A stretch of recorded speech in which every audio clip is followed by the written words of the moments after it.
Hi, and welcome to your running warm-up routine. So what I wanted to do is create something that was really dynamic that you could use as a warm-up to go for a run, which is a really dynamic session. And I think, a lot of kind of let's go and stretch out.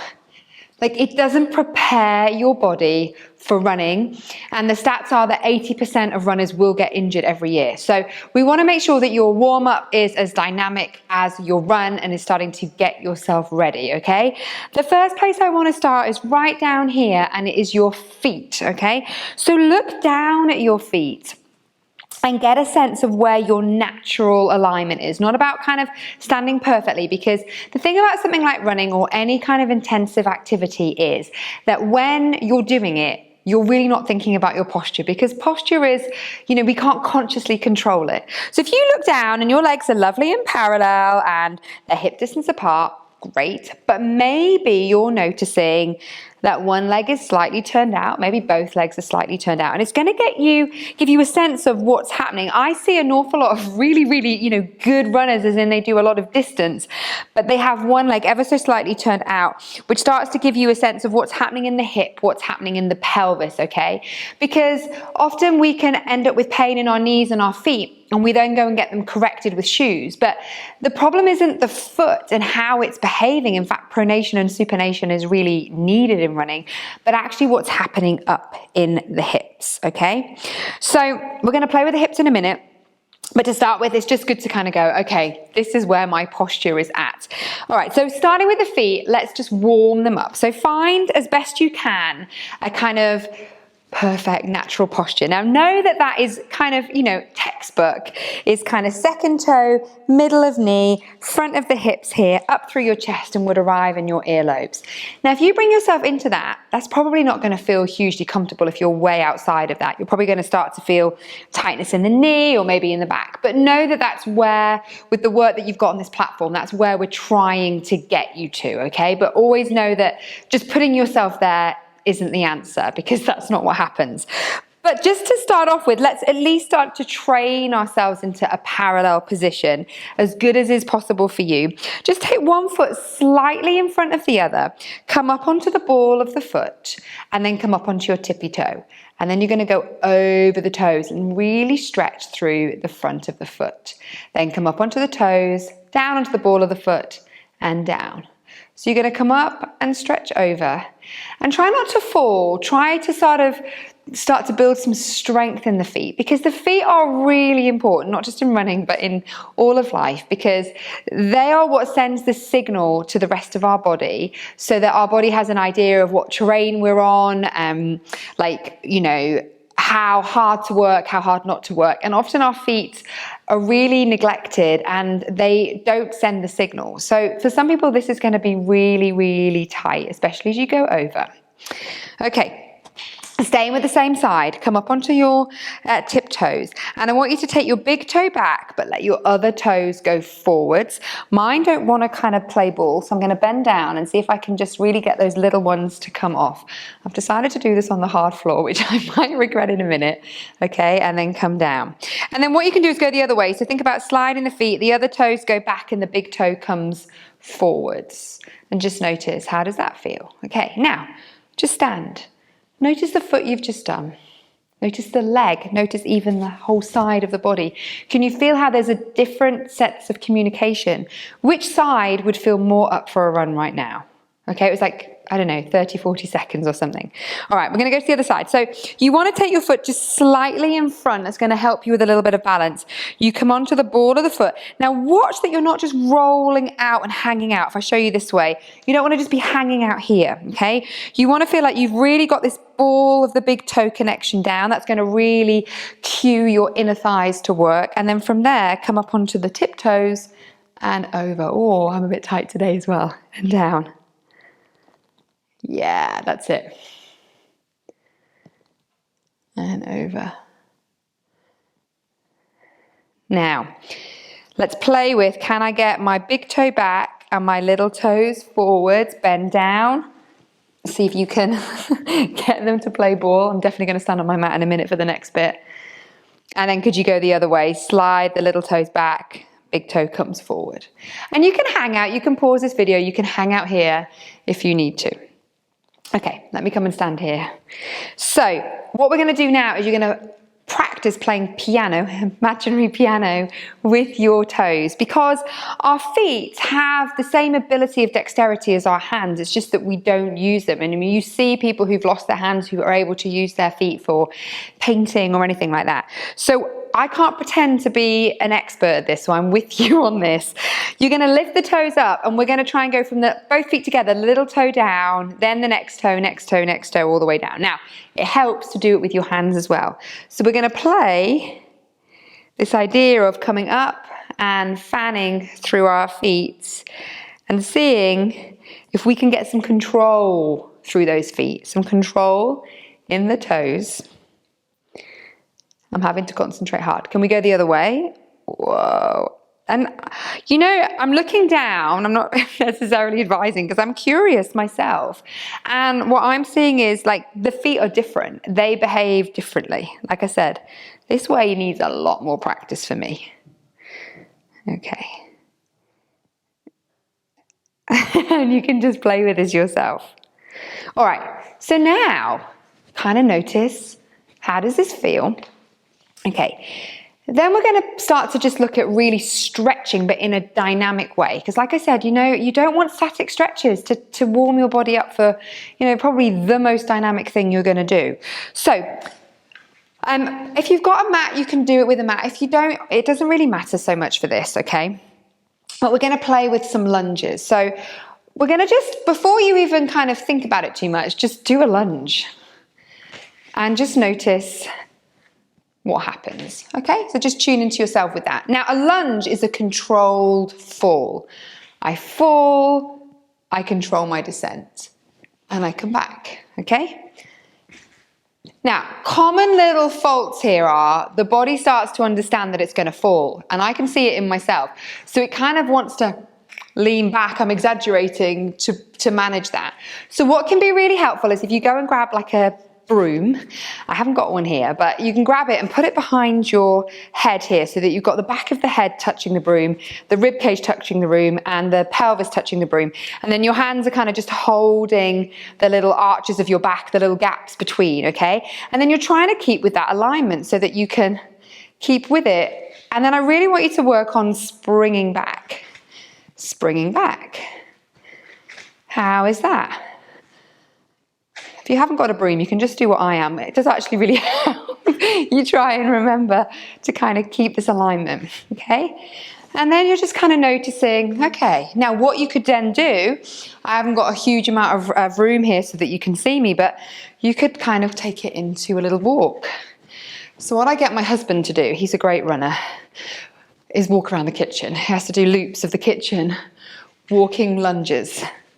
And then what you can play with is a backwards lunge. So let's play with backwards lunges. Take a step down, bend, come back up, other side. And you're stretching out your hips here. Whoa, she says, falling down. Pick a spot on the wall. And I don't know if you can see it on the camera, but I can really feel on one side, a whole load of shifting happens in my body because it hasn't got this so well. And that's going to come up in my run. So can I train myself here to find that level? And what you can then do is you could do a lunge walk forwards and a lunge walk back. So maybe pause the video for a moment. Wherever you are, I want you to lunge walk forwards and lunge walk back for me. Go and do that now. It's only because I don't have to do it for you. And then what I want us to practice is lunges, but with some turning in them. Get these hips working. So you come down into a lunge, and then you're going to go off on a diagonal. So I come up and I lunge. Can you see that? I come up, I go the other way and lunge, okay? So let me go this way and show you. So I lunge, straight lunge, and then as I come up, it's like I come off at 45 degrees, come up, 45 degrees. I want you to just play. The back leg is swiveling in order to do that. So play with those. They're my two like top tip warm-ups is like just walk around your kitchen, living room, hall, wherever, even out on the street, doing some lunges.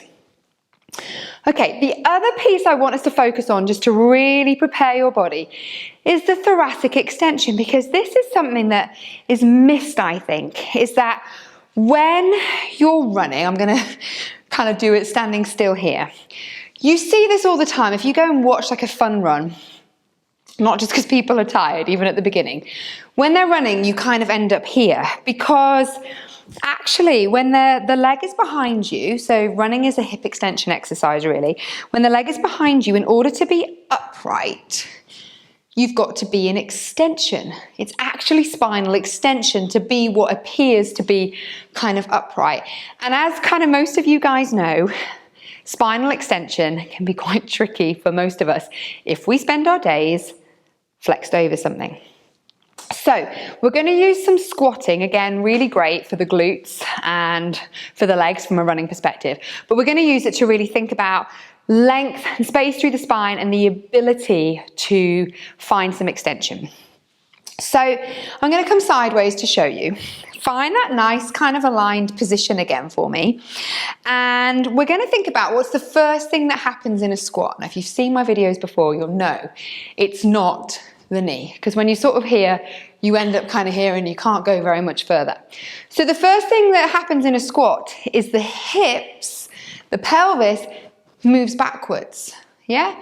So I'm going to kind of feel pelvis moves back and you see I move forwards and come up. So can you practice that a few times? And notice as you go back, can you feel the sitting bones widen and open and come up, widen and open and come up. Now, imagine that I am stood dangerously close, if you're watching this in COVID times, like way closer than 2 meters. Like I'm right here. So when I teach this in the studio, I usually come and put my hands like this close to your face, okay? And I say, imagine there's a wall behind you and I want you to kiss the wall with your bum, but don't kiss me, okay? So as the pelvis goes back, instead of just kind of coming forwards, you're gonna have to find that thoracic extension, that lift through the breastbone to come into something like this. Does that make sense? And come up.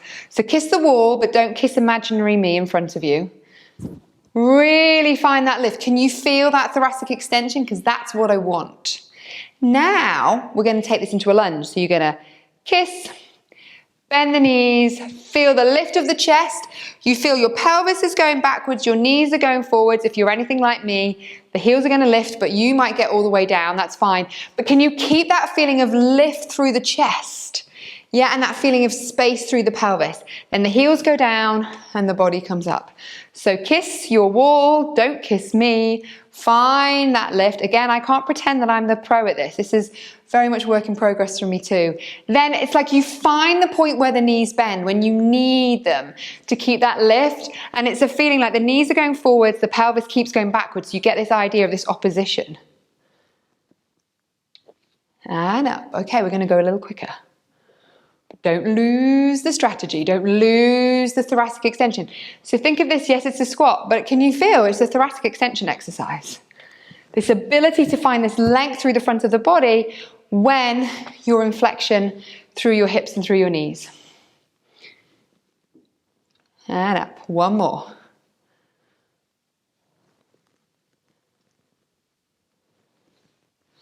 Now, we're going to add to it. Okay, so you're going to stay down for me. So you're going to do your kiss, don't kiss me, stay down. Now, if you need to hold on to something, you can, all right? And what I would suggest is if you're like me and your heels are up, it can be really helpful to actually have a book or a block under your heels so that you can have weight through them. Now, I haven't got one here, okay? But if you had, then what you'd be able to do is you'd be able to find a full squat, okay? But if you haven't got one, you can copy me. Otherwise, go and grab one. Or if your heels are down, even better. But what we're gonna do now is just do some little circles of the arm and rotate backwards. And you can look and follow the arm going backwards. So now you're finding rotation and extension. Rotation is a part of running. Rotation is, well, there's many reasons for it, but they reckon that the movement of the arms is your body's kind of way of trying to reduce too much rotation, because for really efficient running, what you want is, you don't want to do stuff that you don't need. So you don't want too much rotation. There is some. But rotation, in terms of the facet joints, rotation behaves very similarly to extension. Now, if you're like me and you've got your heels up, your feet are going to be working super hard. So this has a benefit too. Then send the heels down and come all the way up. Give it a little shake. Last little piece we're going to do before you can hop off on your run is some balance, because 80% of the time you're on one leg when you're running. So it's important that the body gets used to being on one leg. So again, check in with where you're at, align yourself as best you can, knowing what feels comfortable and working within your range. And can you stand down into one side? Now, try and avoid shifting too much. Again, I really can't pretend that I'm the best at this, because I can see myself and I know that I shift a little bit. But you don't want loads. Again, you're trying to minimize shifting, because if you run and you shift every time that you switch leg, you're losing energy this way when you want to go this way. Okay, the other thing you don't want to do when you're running, as I'm talking about that, is too much up and down, because you're not trying to send the energy up, you're trying to send your energy forwards. Now, stand down, come up into a little knee float. Now really stand down into your standing leg and really challenge a little bit of balance here. And really focus on the leg going down. It keeps going down to send the other leg up. So don't think so much about pulling the leg up, think more about sending the leg down. Yeah, good. And then coming down, okay? Like I said, I can see myself shifting, but the idea is we're trying to train ourselves in. Now, I'm definitely better at this side. I don't know if you can see that. So stand down into the other leg. Really stand down, feel that leg coming up. And come down. Let's try that one more time. Just playing with a bit of balance before you go. So just kind of getting the brain to go, oh yeah, like this is how I stand on one leg. And talk to the camera when it comes to you guys and probably fall over. Okay, now, if you go running now, that's fine. And I know I said there's one last thing, but then I started to think there is genuinely one last thing that I want you to do. Come down on your mat or your carpet or somewhere that's okay for you. Tuck your toes underneath, and I just want you to sit back on them. Give them a good squish. You could think about almost like the soles of the foot. You're trying to stretch it out and just stretch it out there. So this is another one that I always say, if you're not going to do anything, just at least sit on your feet before you go for a run. Okay, come up into a high kneeling. Keep those toes tucked under. We're going to do some thigh stretch here. We're going to play with this idea of the fascia, because muscles are expensive when you're running. You don't want to use too much of the muscles, okay? You want to use the fascial system. The fascial system is designed to collect and expend energy so that you kind of get a free ride. And that's why what long distance runners, professional runners, tune into. They don't do weight training, okay? They don't need their muscles. What they need is their fascial system. And the fascial system will work really well when you've got a great gait pattern, but also you can start to tune your nervous system into remembering what this is.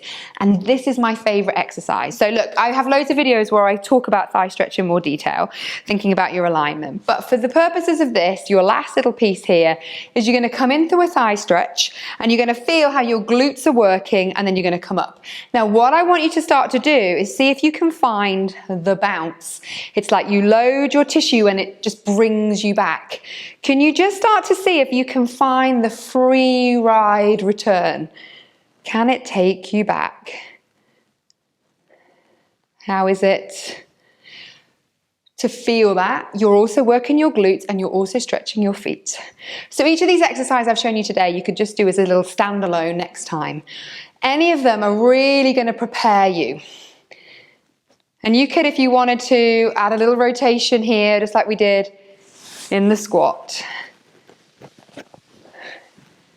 And then come up, relax the feet, come into your lunge, tuck the back toe under, come all the way up, and have a great run. I hope you enjoy it.